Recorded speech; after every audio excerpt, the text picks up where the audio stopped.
Supercar. With beauty and grace, as swift as can be, watch it flying through the air. It travels in space or under the sea, and it can journey anywhere. Supercar, Supercar. It travels on land or roams the skies, through the heavens' stormy rage. It's Mercury manned and everyone cries, it's the marvel of the age. Supercar, Supercar, Supercar!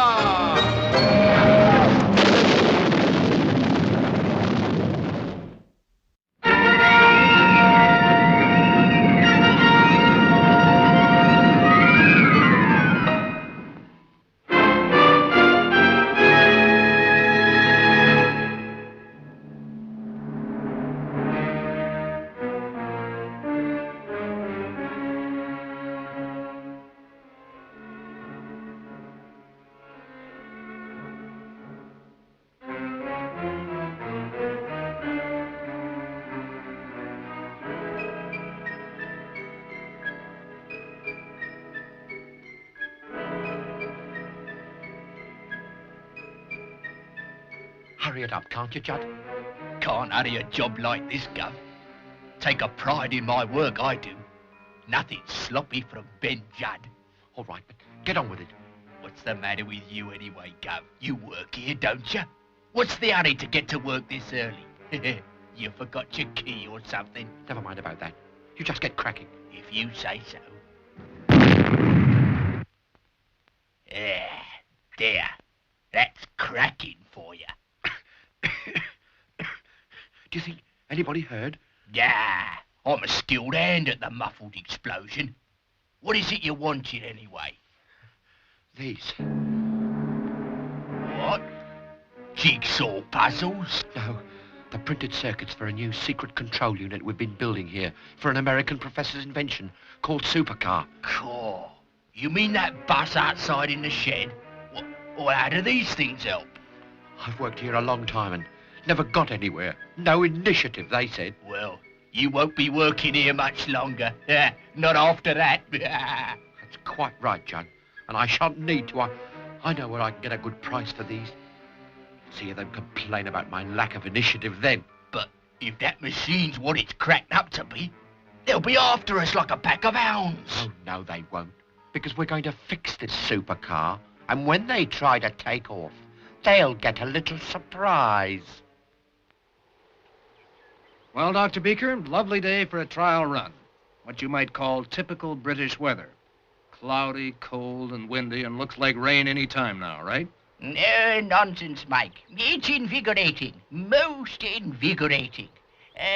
That dry Nevada air is all very well, but, my dear Mike, what are you all buttoned up for? 'Cause it's as cold as the North Pole, that's why. Too used to central heating. That's what you are. Getting soft, I shouldn't wonder. In any case, we will be able to see shortly how Supercar finds the English climate. Oh, Supercar will be okay. Nothing bothers her much. It's a good thing we didn't bring Mitch, though. He hates the cold. Yes, I don't think he'd have appreciated England much, but he'd have had to go into quarantine anyway, so that he wouldn't have seen much of it in any case. True. But I still don't see why you wanted this new portable control system of yours made over this side of the Atlantic. Well, since Supercar is becoming a little too well known around Nevada, I thought we could have done the work more quietly over here. And I guess you wanted to see the old home country again, eh? Now, come on, Doc. That's the real reason, isn't it? Well, since you tax me so directly with it, Mike, yes. That's the outside phone bell. Could be the professor wanting us in the office. In that case, I wonder why he doesn't just shout through the window. It would be a good deal quicker. Mark, Dr. Baker, you had better come to the office at once. Looks like something's up, Dr. Beaker. Better get inside right away and find out what's going on. It was like this when you arrived this morning, Mr. Prothero? Absolutely, my dear sir. Just as you see it. In point of fact, I myself arrived any minutes before you did. And our printed circuits are gone? Yes. Of course, the whole thing is extremely distressing. and so on, because we were rather keen to get on with the preliminary test this morning, but there we are. Oh, was there anything else in the safe last night? Well, actually, no. Not that such a state denotes a slackening of business, you understand. JFP does small experimental work of an intimate nature, of course, but in fact, your circuits were the only things of value. Then it must have been somebody who knew about the circuits. Yeah, Professor, you're right. It must have been.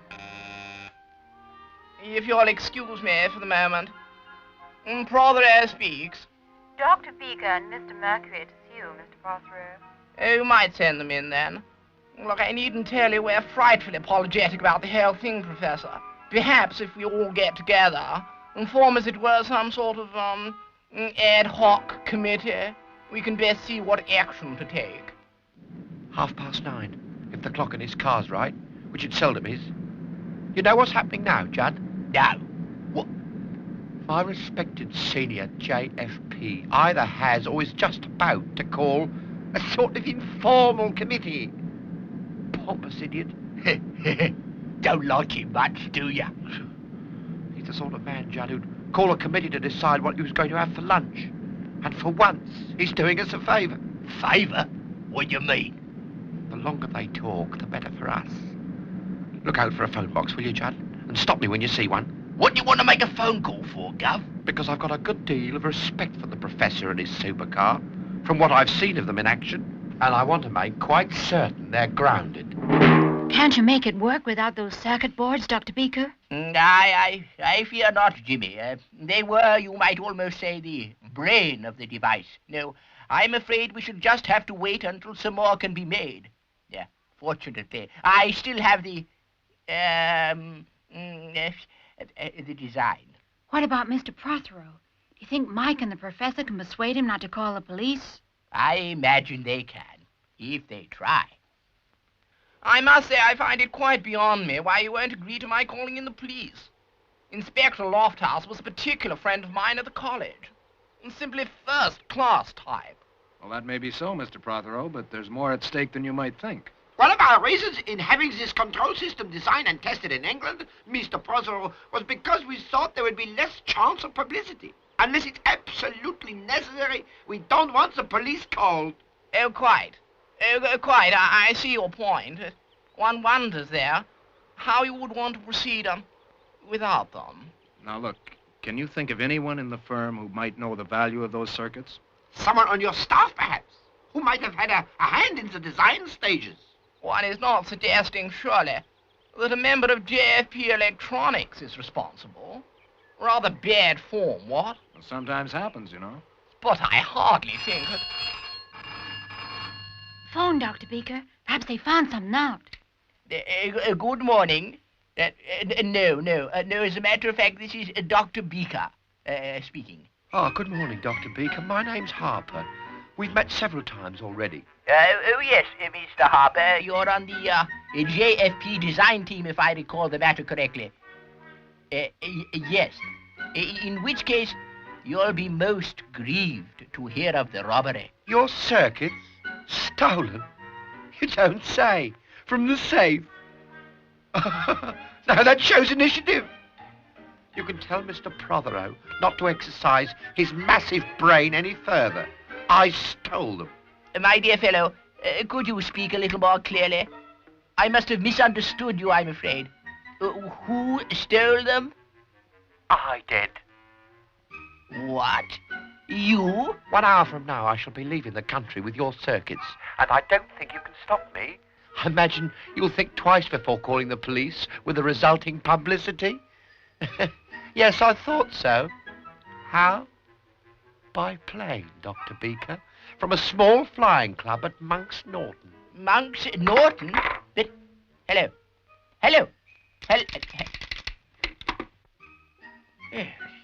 Curious. Most curious. He's rung off. Now, why would he want to ring up and tell me all that? Never mind why, Dr. Beaker. Come on, let's tell all the others. That's it, Jimmy. Sooner we get Supercar in the air, the sooner we can get after Harper. It's funny it should have been someone who worked here. Not really, when you come to think of it. It had to be somebody really close to the work, Close enough not only to know about the new control panel, but to know that those printed circuits were the vital part of it. Well, then it's funny he should have phoned us to tell us he'd stolen them. There's an awful lot of people who just can't resist having a dig at other folks. And many a crook gets caught that way. Guess Harper thinks we can't get at him. Do you think we can, then? Well, sure I do. If old Prothero will cooperate with Dr. Beaker and the professor and let us have an intercom of some sort. What do you mean, Mike? Well, I don't need any remote control to fly Supercar by myself, but I do need to be able to talk to the professor. You see what I mean? They're fixing it up. Yes. That seems to be satisfactory. Most satisfactory.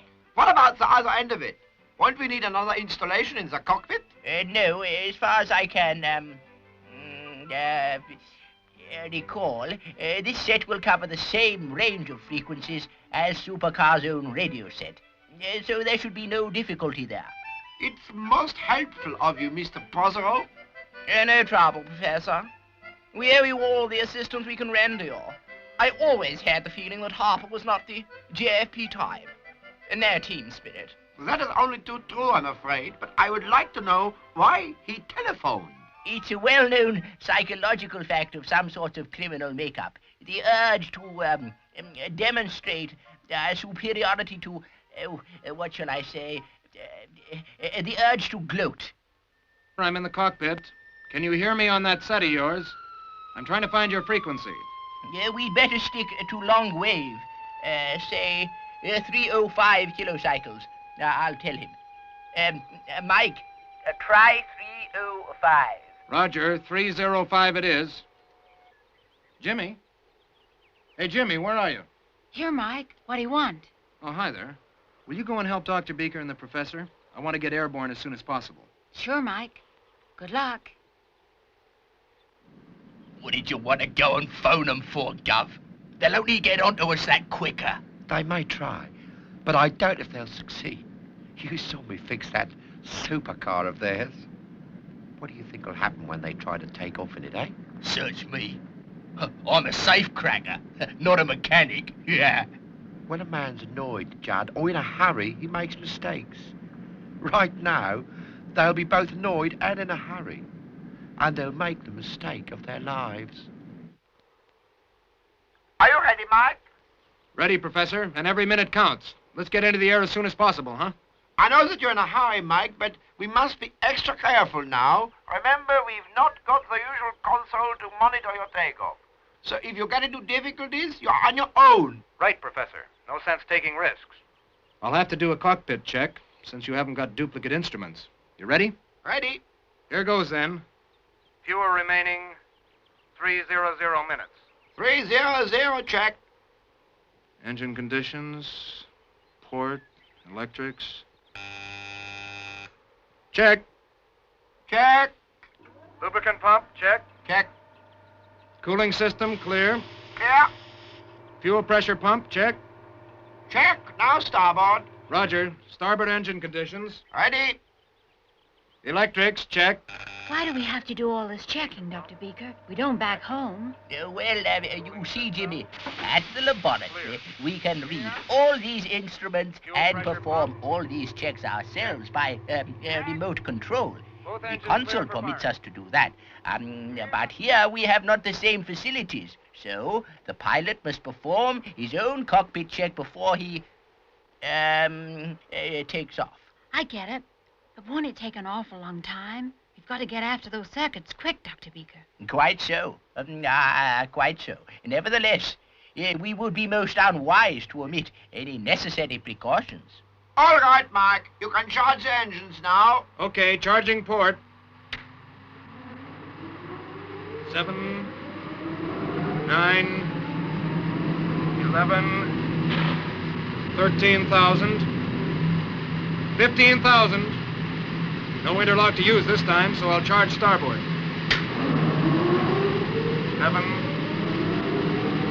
10, 12, 14,500, 15,000. Both engines on the button, Professor. Good, Mike. You can go ahead and fire then. Fire 1. Fire 2.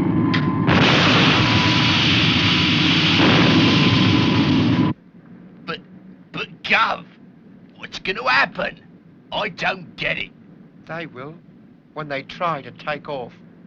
Ready for takeoff, Mike. You have no laboratory room to clear this time, so you can extend the wings before VTO. Ready for horizontal flight, then. Wings extended.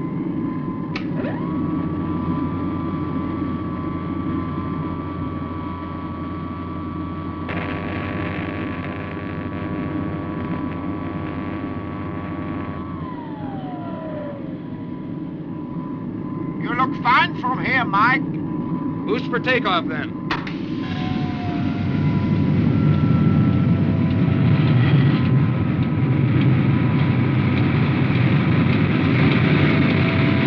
Something wrong, Professor.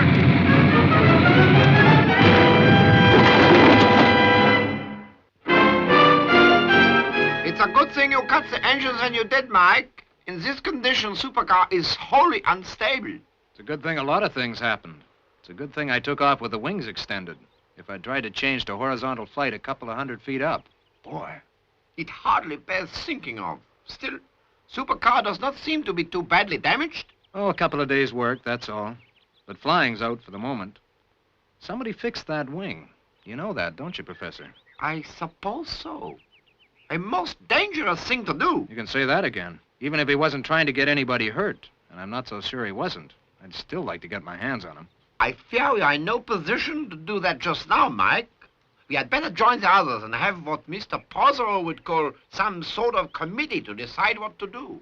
My estimation of the situation is this. Harper phoned in order to goad us into a hasty takeoff, so that we might possibly be a little careless, which we were, gentlemen, and thus damage Supercar. But somebody could have got hurt. Our young friend is right. One's mind is appalled at what might have happened. And now, if you will permit me, the police. Now, hold on a minute. We aren't licked yet. We can still beat Harper to Monk's Norton airstrip. But how, my dear chap? You can't possibly be considering flying in that state, and one would be pushed to make it inside the 100-minute mark, even in my rails. Well, maybe not in your car, Mr. Prothero, but we have a supercar, remember? So we take her by road. Road? I don't say it's impossible, but a little unorthodox, I would have thought. How far are we from that turnpike, the Birmingham motorway, Mr. Prothero? Quite clear. Shall we say 5 miles? And Monk's Norton isn't far from the other end. We've got about half an hour, if what Harper said over the telephone is true. And I'm willing to bet that Supercar is the fastest thing on wheels or off them. What do you say? Lunatic. Absolutely lunatic. But rather fun, in a way. Look, my dear sirs, allow me to point out that even with our limited acquaintance with American cars, you are liable to cause a certain stir with that thing. There's nothing the matter with it. Tasteful, subdued. No license plates. Well, loyally disposed as I am towards the police of my native country, we can be out of the country in a few hours, if it works. Good for you, Doc. Nobody's going to catch us to give us a ticket, believe you me. Can we borrow your radio, Mr. Prothero? By all means. Right, then don't let's waste any more time.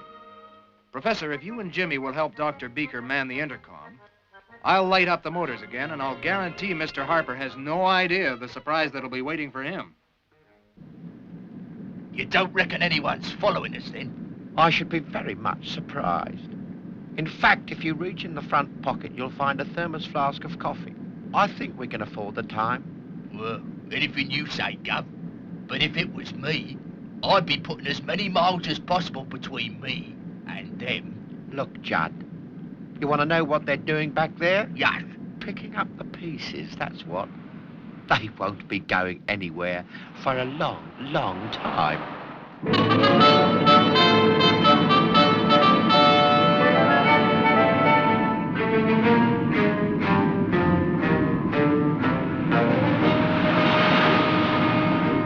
Come in, Mike. Come in, Mike. Where are you? Hello, Professor. This is Mike calling Consul. Hey, this is really something. And I haven't even opened her up yet. Have you reached the Birmingham motorway yet, Mike? Reached her? I'm halfway along it. And Supercar's really traveling. You know, this is what you miss traveling at 1,000 feet or so. There's no feeling of speed. What is your estimated speed, Mike? Can't say for sure. I can look at the airspeed indicator, but it'll be a bit turbulent, only a foot or so off the ground. The instruments just don't like it at all. Altimeter keeps telling me I'm going to crash if I don't put another 500 feet on the clock. And the airspeed's kicking like a mule. As far as I can tell, I'm doing nearly 150. 150? One boggles at the thought. And on the Queen's Highway, too.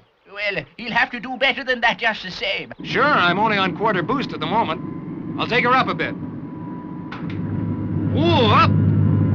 She doesn't seem to like that very much. Throttling back again. That's better. I guess it was too much to expect her to behave properly at low levels, especially after the beating she's taken. Speed now kicking around 150. And even at that, the port engine's overheating. Mike, don't take any chances. We know nothing about supercars' control characteristics at such a low altitude. And you can only make one mistake, Mike. I'll keep her down to 100 and just trust to luck we beat Harper to Monk's Norton. Well, how far to the turn? Dunno, Gov. Must be soon. But I'm not much of a one at map reading. Then look for a sign. Oh, yeah. I never thought of that. There, Gov. Where? You just passed it. You oaf. Well, you can turn round and go back, can't you? On the motorway, be your age. We're not even allowed to stop. But, Gov. If we get pulled in by a police patrol, we've had it. All we could do is to go on till the next turning now. Well, that's all right, then. It certainly is not all right. Probably cost us 10 miles. Fortunately, they're not after us, otherwise we'd be in it, up to our necks.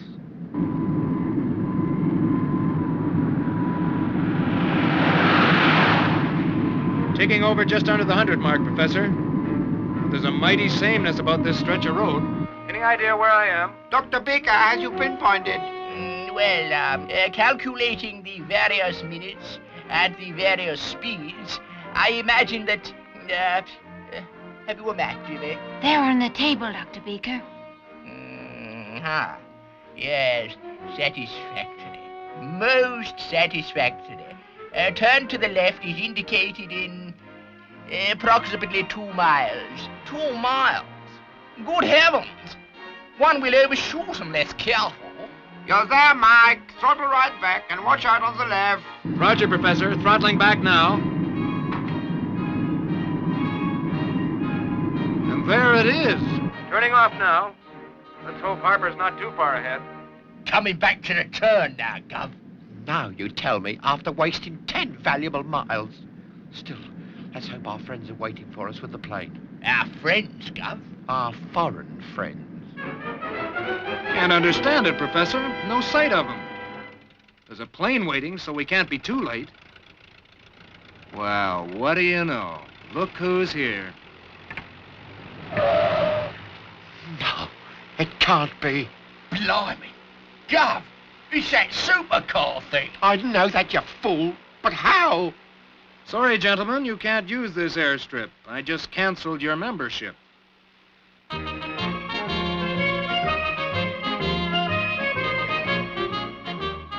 Sure glad to be back home, aren't you, Professor? Yes, and with supercar in one piece again. Mr. Prothero's mechanic certainly did a fast job on the rewiring. Took a while to get him moving, but that's England for you. Sorry you couldn't come too, Mitch. But you'd have found it awful chilly. Anyway, where's Dr. Beaker got to with those circuits? He's working on them in the lab. Dr. Baker, Yes. are the circuits all right for your control system? Oh, yes. Yes, satisfactory. Most satisfactory. But on reflection, I think I'll have a better use for them. What do you mean, Doc? That radio-controlled model boat I was talking about. I could sail it in my bath, controlling it from here in the lab. Oh, no. Fade him out.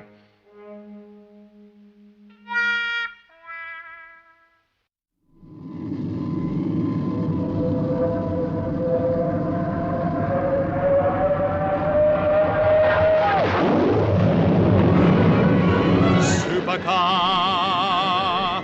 Supercar. With beauty and grace, as swift as can be, watch it flying through the air. It travels in space or under the sea, and it can journey anywhere. Supercar. Supercar. It travels on land or roams the skies, through the heavens' stormy rage. It's Mercury manned and everyone cries, it's the marvel of the age. Supercar. Supercar. Supercar.